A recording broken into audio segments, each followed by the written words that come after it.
கிறிஸ்து இயேசுவில் அன்பார்ந்த சகோதர சகோதரிகளே, மனிதர்களாகிய நாம் நம்முடைய வாழ்க்கையில் எப்பொழுதும் பிறரை சார்ந்தே வாழ்ந்து கொண்டிருக்கின்றோம். நாம் இந்த உலகில் வாழ்வதற்கு மற்றவர்களுடைய துணை அவசியமானதாக இருக்கின்றது. பிறர் துணை நமக்கு தேவை. அதனால்தான் வாழ்க்கையில் எல்லா நிலைகளும் நாம் யாரையாவது சார்ந்து அவர் துணையோடு வாழ்ந்து கொண்டிருக்கின்றோம். அது நம்முடைய பெற்றோர்களாக இருக்கலாம், கணவன் மனைவியாக இருக்கலாம், அல்லது சொந்த பந்தங்களாக இருக்கலாம், நண்பர்களாக இருக்கலாம், நம்முடைய முதலாளியாக இருக்கலாம். நாம் இவ்வாறாக பிற துணையோடு தான் இந்த உலகத்திலே வாழ வேண்டியதாக இருக்கின்றது. இன்று மனிதனுடைய துணையை மட்டுமல்லாது இறைவனுடைய துணையையும் நாடுகின்றான் என்பது நாம் ஒவ்வொருவருமே நன்கு அறிந்ததுதான். துணையாளராம் தூய ஆவியானவர் நமக்கு இருக்கின்றார். இறைமகன் இயேசு கிறிஸ்து தன்னுடைய உயிர்ப்பிற்கு பிறகு தன்னுடைய சீடர்களுக்கு ஒவ்வொரு முறையும் அவர் காட்சியளிக்கின்ற பொழுது 7 செய்திகளை தருகின்றார். 1 அமைதி, 2 தூய ஆவி, 3 ஆறுதல், 4 அன்பு, 5 மனமாற்றம், 6 நம்பிக்கை மற்றும் 7 சீடத்துவம். இயேசு கொடுத்த இந்த 7 செய்திகளில் தூய ஆவி என்னும் வாக்குறுதி இன்றைய நற்செய்தியினுடைய மையமாக அமைக்கின்றது.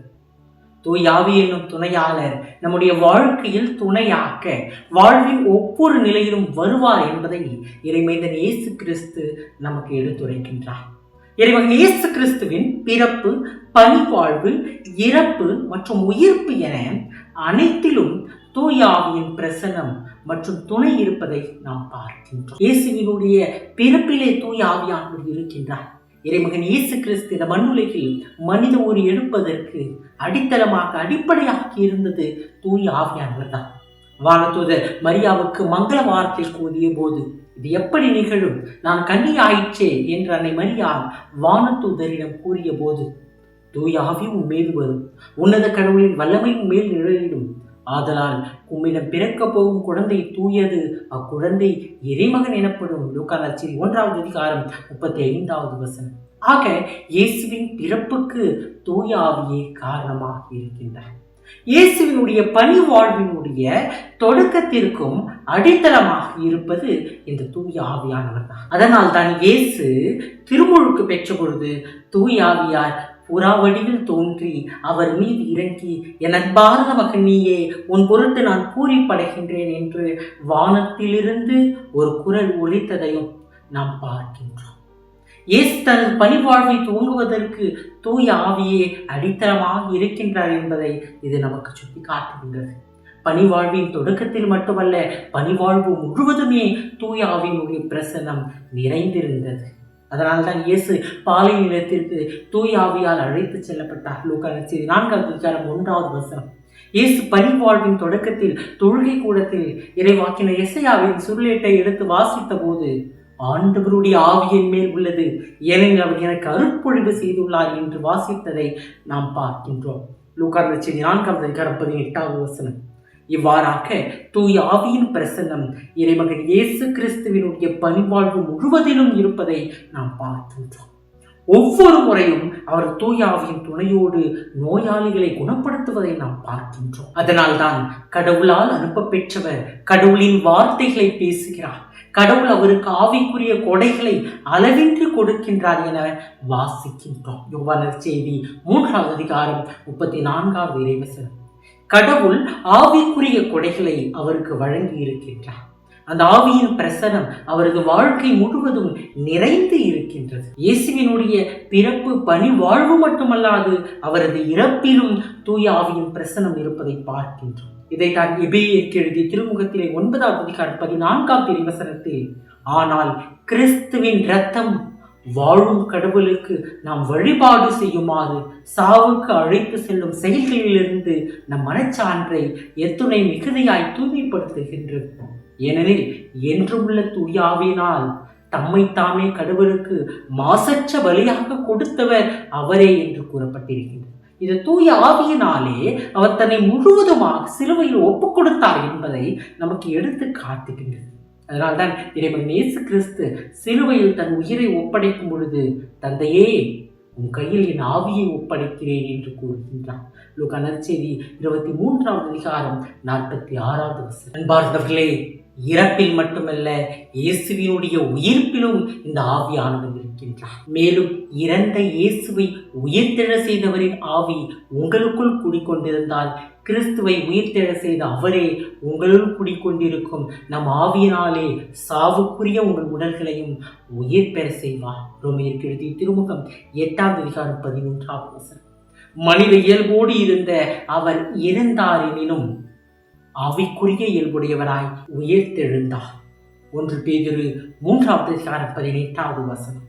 எனும் இந்த இறை வார்த்தைகள் இயேசுவினுடைய உயிர்ப்பு ஆவியின் அருளால் ஏற்பட்டது என்பதை நமக்கு காட்டுகின்றது. இயேசுவினுடைய பிறப்பு முதல் இறப்பு உயிர்ப்பு வரை தூய ஆவியானவருடைய துணையும் பிரசனமும் நிறைந்திருக்கின்றது. துணையாளரோடு இருந்த இயேசு இன்றைய நற்செய்தியின் வழியாய் நம் ஒவ்வொருவருக்கும் துணையாளராம் தூய ஆவியை வாக்களிக்கின்றார். தூய ஆவியாரின் 3 பண்புகளை அவர் இன்றைய நற்செய்தியில் எடுத்துரைக்கின்றார். தூய ஆவியானவர் தந்தை அருளும் துணையாளர். 14வது அதிகாரம் 16வது வசனம். தூய ஆவியானவர் உண்மையை வெளிப்படுத்தும் துணையாளர். 14வது அதிகாரம் 17வது வசனம்.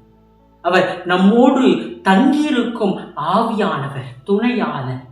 14வது அதிகாரம் 17வது வசனம். ஆகிய நற்செய்தி தூய ஆவியானவர் தந்தை அருளுகின்ற துணையாளர், உண்மையை வெளிப்படுத்துகின்ற துணையாளர், நம்மோடு தங்கியிருக்கின்ற நம்முள் இருக்கின்ற துணையாளர் என்பதை நாம் பார்க்கின்றோம். தூய ஆவியானவருடைய இந்த பண்புகளை நம்முடைய வாழ்க்கையை உணர்ந்திருக்கின்றோமா? நம்முள் நமக்காக தந்தை வெளிப்படுத்திய ஒரு துணையாளர்.